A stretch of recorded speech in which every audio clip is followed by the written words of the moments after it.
अस्सलाम वालेकुम नाज़रीन, ताज़ा खबर में आप सबका खैर मकदम है। मैं हूं हबीब उमर। आइए सबसे पहले नजर डालते हैं आज की अहम हेडलाइंस पर।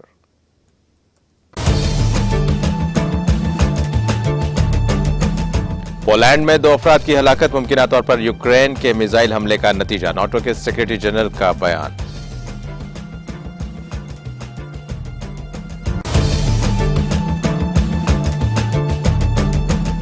ईरान से बरतानवी शहरियों को अगवा और कत्ल करने की धमकियां मौसूल हुई। बरतानिया की घरेलू इंटेलिजेंस और सिक्योरिटी एजेंसी MI5 ने यह दी इत्तला।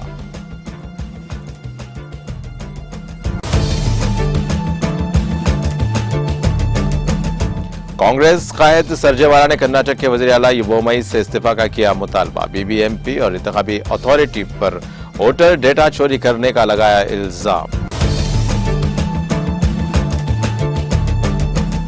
ईडी के तमाम सवालों के जवाब देने के लिए मैं तैयार हूं, झारखंड के वजीर आला हेमंत सोरेन का प्रेस कॉन्फ्रेंस से खिताब।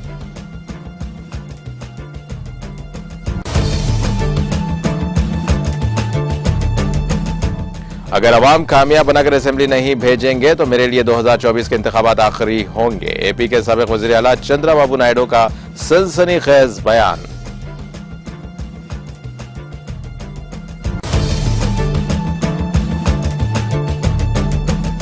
शहर हैदराबाद के इलाके राजेंद्र नगर में एक पेट्रोल पंप पर पुलिस का धावा, चिप लगाकर पेट्रोल और डीजल कम सप्लाई करने का इंकशाफ।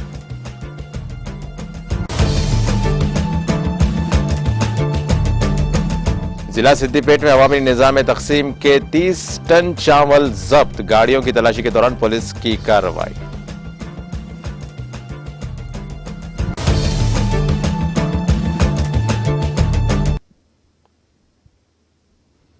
और अब पेश है खबरों की तफसील।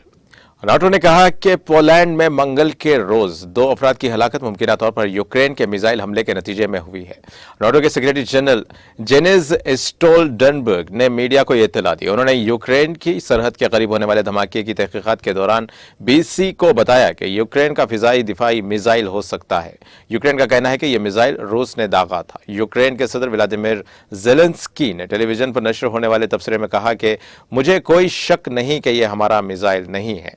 हमारी मिलिट्री रिपोर्ट की बुनियाद पर मुझे यकीन है कि यह रूसी मिसाइल था। यूक्रेन के फिजाई दिफाई निजाम को मंगल के रोज इस वक्त अलर्ट कर दिया गया था जब रूस ने 24 फरवरी को अपने हमले के बाद सबसे बड़ा मिसाइल हमला शुरू किया।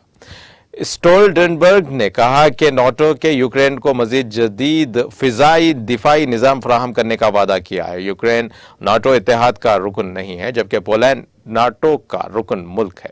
उन्होंने कहा कि आज मैंने यूक्रेन के लिए सपोर्ट ग्रुप की मीटिंग में शिरकत की है, जहां नाटो के इत्तेहादियों और शिराकतदारों ने रूसी मिसाइल को मार गिराने में हमारी मदद के लिए मजीद जदीद फिजाई दिफाई सिस्टम देने के नए वादे किए हैं। लेकिन मुस्तकबिल में ऐसे किसी भी वाकये को रोकने का बेहतर तरीका रूस का जंग बंद करना है। नाटो के हेडक्वार्टर पर मीडिया से बात करते हुए उन्होंने कहा कि हमें ऐसा कोई इशारा नहीं मिला है कि यह रूस की तरफ से जानबूझकर किया गया हमला था। पोलैंड के सदर एंद्रीज डोडा ने पहले कहा था कि सबसे ज्यादा मिसाइल हमले का इल्जाम रूस पर लगाया जा सकता है, लेकिन इस बात का कोई सबूत नहीं मिला कि यह मिसाइल रूस ने फायर किया था। मॉस्को और कीव के दरमियान अमन मुज़ाकरात के इम्कान के बारे में पूछे जाने पर स्टोल्टनबर्ग ने कहा कि माजी की कोशिशों से यह जाहिर हुआ था कि रूसी सदर व्लादिमीर पुतिन समझौता और मुज़ाकरात का इरादा नहीं रखते थे।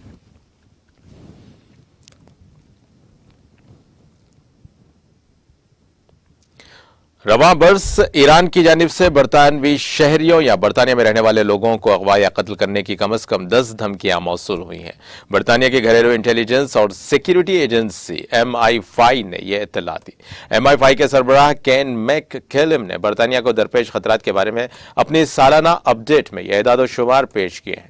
उन्होंने कहा कि MI5 मुल्की और बैनुल अक़वामी शिराकतदारों के साथ काम कर रहा था ताकि नाकाबिल कबूल सरगर्मी को मुकम्मल तौर पर रोका जा सके। उन्होंने कहा कि वो मुमकिन शुमार की मजीद तफसीलात नहीं बता सकते, लेकिन यह कि ईरान बाज़ औक़ात अपने खुद के जासूसों का इस्तेमाल किया है। बीबीसी ने मैककेलम के हवाले से कहा कि 2022 में हमें दरपेश खतरात की वुसअत और तनू के बारे में किसी को भी किसी वहम में नहीं रहना चाहिए। उन्होंने खबरदार किया कि उनकी सर्विस में जो सबसे बड़ी तब्दीली देखी जा रही है वो दीगर रियासतों की जानिब से लाहक खतरात की वजह से आई है, जो अपनी तरफ से नाफिज की जाने वाली हिकमत अमली के बारे में तंज नहीं कर रहे थे। उन्होंने कहा कि ईरान ने अपनी जारहाना इंटेलिजेंस सर्विसेज के जरिए बरतानिया में बराह रास्त खतरात का अंदाजा लगाया। इसमें बरतानवी लोगों को अगवा या कत्ल करने के अज़ाइम भी शामिल थे। हमने सिर्फ जनवरी से कम 10 ऐसे मुमकिन खतरात देखे हैं। गुज़िश्ता हफ्ते बरतानिया में मुक़ीम ईरानी सहाफ़ियों को पुलिस की जानिब से मुमकिन खतरात के बारे में इंतबाहात वसूल हुए।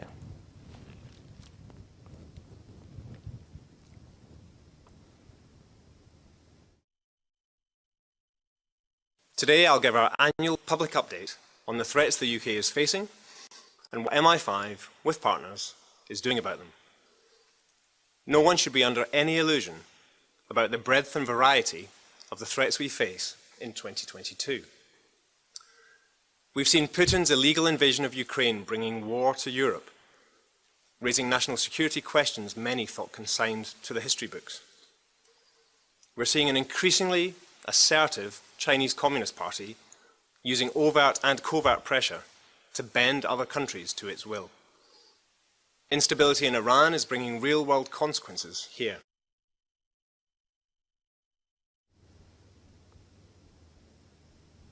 म्यांमार की फौज 6000 कैदियों को रिहा करेगी, जिनमें एक साबिक बरतानवी सफीर, एक जापानी फिल्म प्रोड्यूसर और मुल्क के माजूल लीडर के एक ऑस्ट्रेलवी मुशीर भी शामिल हैं। यह मालूमात जुमेरात को बीबीसी की जानिब से जारी करदा एक रिपोर्ट में दी गई है। बीबीसी ने रिपोर्ट किया कि साबिक सिफारतकारों की बोमन और तोरो को बोटा की इस साल के शुरू में जेल भेज दिया गया था, जबकि शान टर्नल को 2021 की बगावत के फौरन बाद हिरासत में लिया गया था। फौजी जेंटा, जिसने 2021 में इख्तिदार पर कब्जा करने के बाद से 16,000 से ज्यादा अफराद को गिरफ्तार किया है। उन्होंने कहा कि कैदियों को मौफी म्यांमार के कौमी दिन के मौके पर दी गई। उन्होंने निशानदही की कि फरवरी 2021 में मोहतरमा आंग सैन सूची की जमहूरी तौर पर मुंतखब हुकूमत का तख्ता उलट दिया गया, जिसके बाद मुल्क भर में बड़े पैमाने पर एहतजाज और वसी पैमाने पर मुजाहिमती तहरीक शुरू हुई। सिफारतकार बोमेन ने 2002 और 2006 के दरमियान म्यांमार में बरतानिया के एलची के तौर पर खिदमत अंजाम देंगे और गिरफ्तारी के वक्त बानगोन में कायम Myanmar centre for responsible business MCR भी चला रहे थे। दरियासना बीबीसी ने बताया कि टर्नल को फरवरी 2021 में यांगोन में हिरासत में लिया गया था। फौज की जानिब से बगावत के चंद दिन बाद इसे ऑफिशियल सीक्रेट एक्ट के तहत 3 साल के लिए जेल भेज दिया गया। वो हिज्ब इख्तिलाफ की रहनुमा आंग सैन सूची के करीबी मुशीर थे, जिन्हें उनकी माजूली के बाद से कई इल्जामात के तहत 20 साल से ज्यादा कैद की सजा सुनाई गई।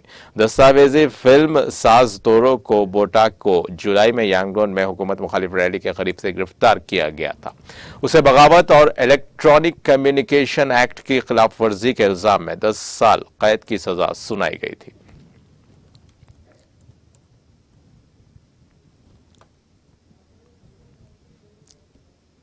कांग्रेस के सीनियर लीडर रणदीप सिंह सुरजेवाला ने जुमेरात को कर्नाटक के वजीर आला बसवराज बोम्मई के इस्तीफा का मुतालबा करते हुए बृहत बेंगलुरु महानगर पालिका BBMP और इंतखाबी अथॉरिटी पर वोटर डेटा चोरी का इल्जाम लगाया। सुरजेवाला ने कहा कि 40% कमीशन वाली हुकूमत ने अब इंतखाबी अमल को भी खराब कर दिया है। बोम्मई बीजेपी हुकूमत और उसके अहदेदारों और BBMP और इलेक्शन अथॉरिटी एक साथ मिलकर जमहूरियत को पामाल करने के जुर्म और बेंगलुरु के मासूम बाशिंदों से हक रायदही छीनने के जुर्म में शरीक है।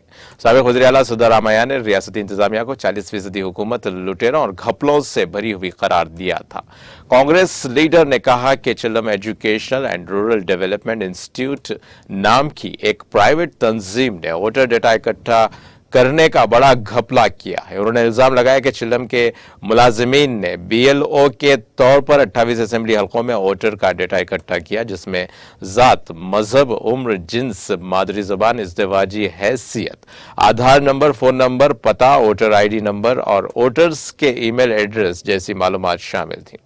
सुरजेवाला ने कहा कि चिदम ने वोटर की अहम मालूमात को election commission voter registration helpline ग्रोडिया वोटर हेल्पलाइन पर अपलोड करने के बजाय अपनी मॉविन कंपनी की डिजिटल समीक्षा नामी एक प्राइवेट ऐप पर अपलोड किया। उन्होंने कहा कि यह बेंगलुरु के मासूम वोटरों के साथ एक और धोखा है। सुरजेवाला ने इल्जाम लगाया कि चिदम एंटरप्राइजेस प्राइवेट लिमिटेड और डीएपी होमबल प्राइवेट लिमिटेड के मालिक director Krishnappa Ravi Kumar information and technology के वजीर डॉक्टर CN अश्वित के करीबी हैं।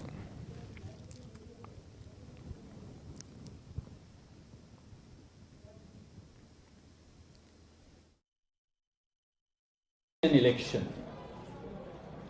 If you want to learn, then the 40% Commission Sarkar, which has stolen the money of people of Karnataka, is now attempting to perfect under Mr. Basavaraj Bommai the art of stealing the right of electorate to vote.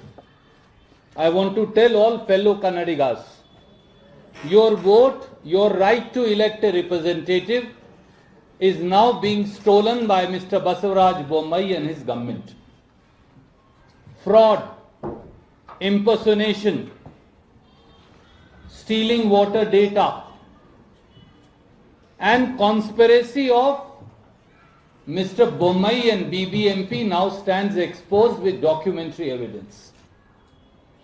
Election process is now being corrupted by the 40% Commission Sarkar. Shocking expose has now revealed that those sitting in the citadels of power, including the Chief Minister, Mr. Basavaraj Bommai, they are overtly and covertly responsible for theft of voter data, for fraud and impersonation. Chief Minister Basavaraj Bommai, his officials, his government officers, BBMP people and the election authority in Karnataka, they are all partners in crime, in trampling democracy and in stealing people's right to vote. That's the summary of our submissions before people of Karnataka today through you. And there are some facts I want to give to you. Chief Minister Mr. Basavaraj Bommai is in charge minister for BBMP. Chief Commissioner of BBMP, Mr. Tushar Girinath, is also the electoral officer for Bangalore.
Jharkhand के वज़ीर आला हेमंत सोरेन ने पूछगछ के लिए ED के दफ्तर जाने से पहले कहा कि वो ईडी के तमाम सवालों के जवाब देने के लिए तैयार है।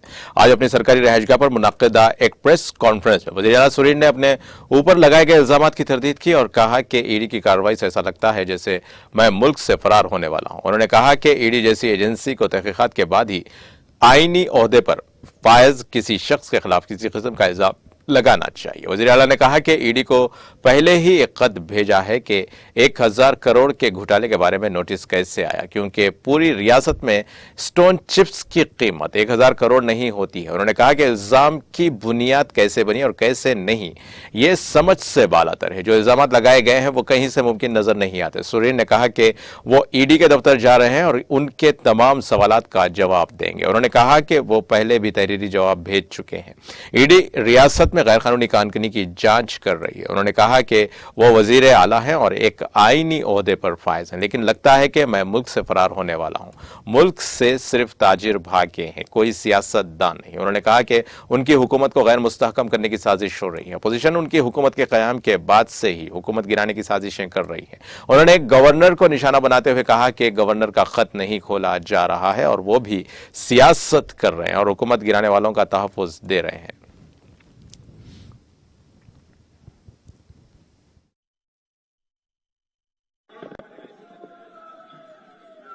लगता है कि आज पूरा देश से यहाँ मीडिया आ चुका है। हाँ? चलिए, बहुत बहुत आप लोगों का स्वागत है। जैसे कि आप सबको मालूम है कि आज मुझे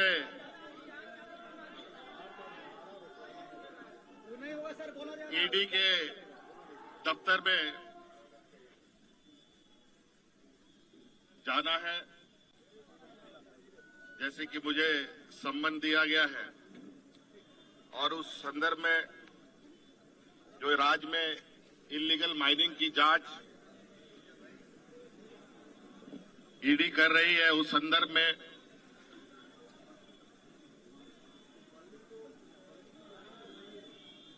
मुझे बुलाया गया है। और इस संदर्भ में भी मैंने एक पत्र ईडी को भेजा है, जो आपको भी उपलब्ध।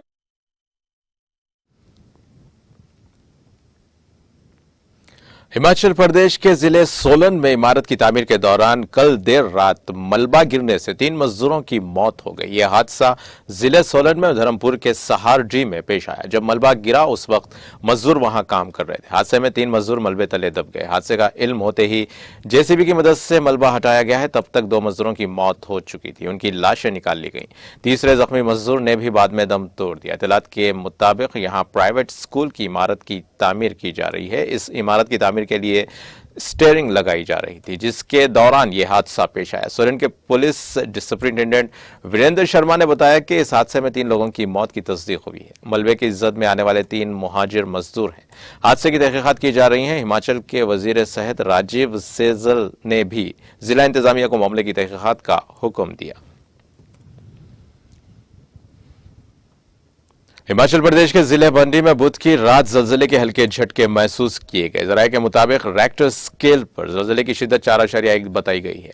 कल देर रात तकरीबन 9:32 पर जिला मंडी के कई इलाकों में जलजले के झटके महसूस किए गए। जलजले का मरकज सतह जमीन से 5.0 किलोमीटर के नीचे जो गंदर नगर में था। जलजले के झटकों के बायस लोग घरों से बाहर निकल आए। जलजले से किसी तरह के नुकसान की कोई इत्तला नहीं है। हिमाचल में कुछ अरसे से मुसलसल जलजले के हल्के झटके महसूस किए जा रहे हैं।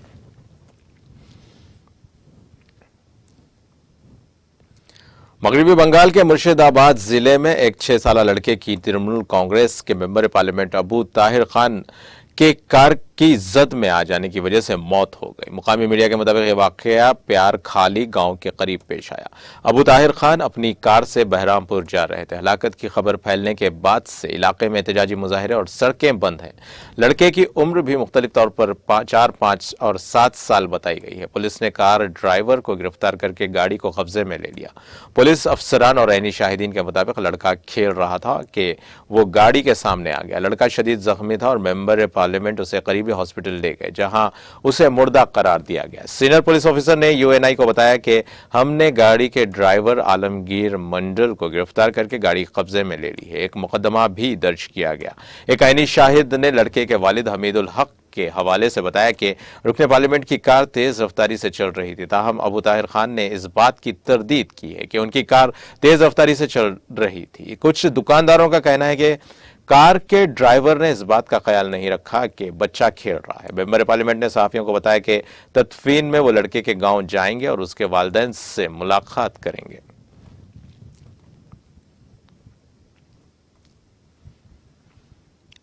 जनूबी कश्मीर के जिले शोपियान को सूबे जम्मू के जिले पूंछ के साथ जोड़ने वाली तारीखी मुगल रोड पर जुमेरात को 3 रोज बाद ट्रैफिक की नकलो हमल बहाल हो गई। यह रोड पीर की गली पर ताजा बर्फबारी के बाद 3 रोज से कबल ट्रैफिक के लिए बंद कर दी गई थी। ट्रैफिक हुक्काम ने बताया कि बर्फ हटाने के बाद मुगल रोड पर जुमेरात को ट्रैफिक की नकलो हमल बहाल कर दी गई।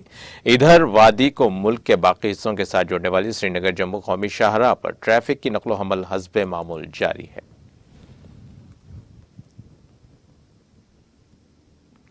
आंध्र प्रदेश के साबिक वजीर आला व तेलुगु देशम पार्टी के सरबराह एन चंद्रबाबू नायडू ने सनसनीखेज रिमार्क्स करते हुए कहा कि अगर अवाम इंतखाबात में कामयाब बनाकर उन्हें असेंबली रवाना नहीं करेंगे तो 2024 के इंतखाबात उनके लिए आखिरी इंतखाबात होंगे। चंद्रबाबू नायडू ने गुज़िश्ता शब कर्नूल जिले के पत्तीकोंडा में एक जलसे से खिताब करते हुए कहा कि वो अपने अल्फाज के पाबंद रहेंगे, जिसमें उन्होंने कहा था कि वजीर आला बने बगैर वो असेंबली नहीं जाएंगे। इनके असेंबली में दाखिले सियासत में बरकरार रहने, रियासत के साथ इंसाफ के लिए अवाम की जानिब से उनको कामयाब बनाने पर वो असेंबली जाएंगे, वरना 2024 के इंतखाबात उनके आखिरी इंतखाबात होंगे। उनकी फिक्र हैदराबाद की तरह एपी को बेहतर बनाना है। उन्होंने कहा कि ऐवान असेंबली में उनकी और उनकी बीवी की तौहीन की गई है। 40 साल सियासी करियर के दौरान उनकी तौहीन की किसी ने हिम्मत नहीं की थी। उन्होंने कहा कि जगन मोहन रेड्डी के दौरे हुकूमत में तबाह हाल रियासत आंध्र प्रदेश को बचाने के लिए तेलुगु देशम पार्टी को दोबारा कामयाब बनाने की वो अवाम से अपील करते हैं।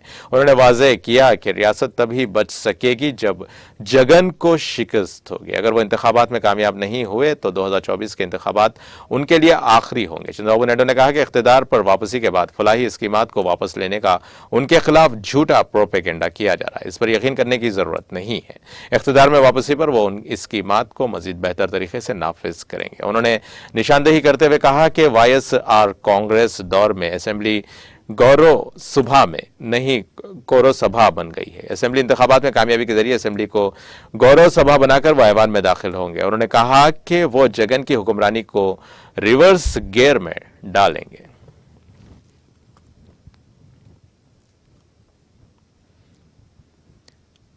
शहर हैदराबाद के इलाके राजेंद्र नगर में एक पेट्रोल पंप में पेट्रोल की चोरी के वाकये का पुलिस ने पता चलाया। पेट्रोल पंप पर चिप लगाकर पेट्रोल और डीजल डलवाने के लिए आने वालों को कम मिकदार में पेट्रोल और डीजल फराहम करते हुए धोखा दिया जा रहा था। इस वाकये का इल्म होने पर अहदेदारों ने इस पेट्रोल पंप पर छापा मारते हुए उनके मालिक के खिलाफ मामला दर्ज कर लिया।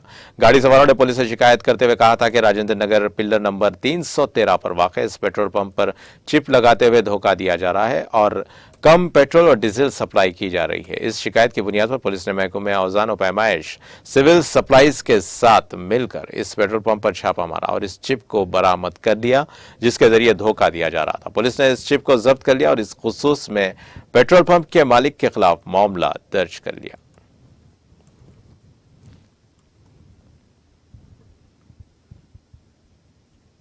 तेलंगाना के जिले सिद्दीपेट में अवामी निजाम तकसीम के 30 टन चावल को जब्त कर लिया गया। पुलिस ने जुमेरात की सुबह की अवलिन सातों में गाड़ियों की तलाशी के दौरान इस चावल का 2 गाड़ियों में पता चलाया, जिनके जरिए इस चावल की स्मगलिंग की कोशिश की जा रही थी। पुलिस की टीम वेलगाटोर के नवाही इलाके में गाड़ियों की तलाशी का काम कर रही थी। पुलिस ने 2 अफराद को लॉरी और ऑटो में इस चावल की मुंतकली की कोशिश करते हुए देखा और इन गाड़ियों को रुकवाया। इन ड्राइवर्स की शिनाख्त एम राजू और अनिल के तौर पर की गई है, जो सिद्दीपेट जिले के रहने वाले हैं। इस वाक़े का असल सरगना शिव कुमार है, जो क़ब्ल इसी तरह के मामले में गिरफ्तार किया गया। पुलिस ने इंतबाह देते हुए कहा कि अवामी निज़ाम तकसीम के चावल की स्मगलिंग की कोशिश करने वालों के खिलाफ सख्त कार्रवाई की जाएगी।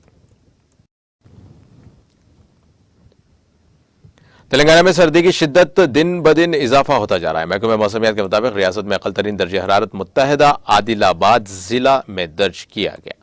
कोमरम भी आसिफाबाद में अकल तरीन दर्ज हरारत 9.6 डिग्री सेल्सियस रिकॉर्ड किया गया। मंचिरियाल जिले में दर्ज हरारत 9.9 डिग्री, आदिलाबाद में 10.5 डिग्री और निर्मल जिले में 10.9 डिग्री दर्ज किया गया। महकमे मौसमियात ने अपने बुलेटिन में कहा कि मजीद 5 दिन तक यही सूरत हाल रहेगी। हैदराबाद में भी सर्दी की शिद्दत में बतदरीज इजाफा होने से शहर के अवाम को मुश्किल सूरत हाल का सामना है।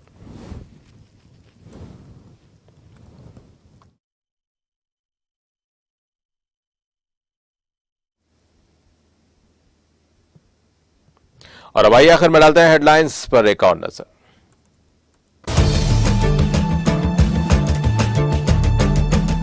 पोलैंड में 2 अफराद की हलाकत मुमकिन तौर पर यूक्रेन के मिसाइल हमले का नतीजा, नाटो के सेक्रेटरी जनरल का बयान।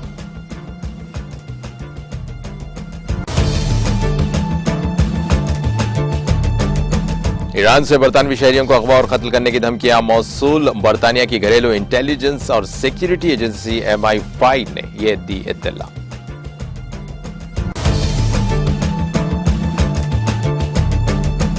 कांग्रेस कायद सरजेवाला ने कर्नाटक के वजीर आला बोम्मई से इस्तीफा का किया मुतालबा, BBMP और इंतखाबी अथॉरिटी पर वोटर डेटा चोरी करने का लगाया इल्जाम।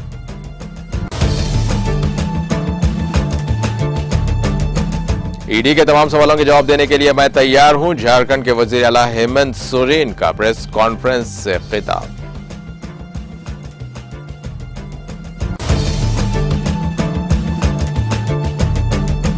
अगर अवाम कामयाब बनाकर असेंबली नहीं भेजेंगे तो मेरे लिए 2024 के इंतखाबात आखिरी होंगे, AP के साबिक वजीर आला चंद्रबाबू नायडू का सनसनीखेज बयान। शहर हैदराबाद के इलाके राजेंद्र नगर में एक पेट्रोल पंप पर पुलिस का धावा, चिप लगाकर पेट्रोल और डीजल कम सप्लाई करने का इंकशाफ।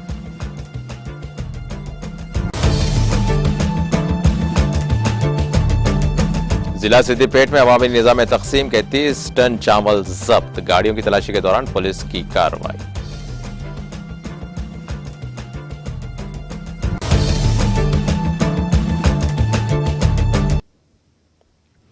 और इसी के साथ नाज़रीन, ताज़ा खबर का सिलसिला यहीं खत्म होता है। ताज़ा खबरों के लिए देखते रहें TTV और अब मुझे दें इजाजत। अल्लाह हाफिज।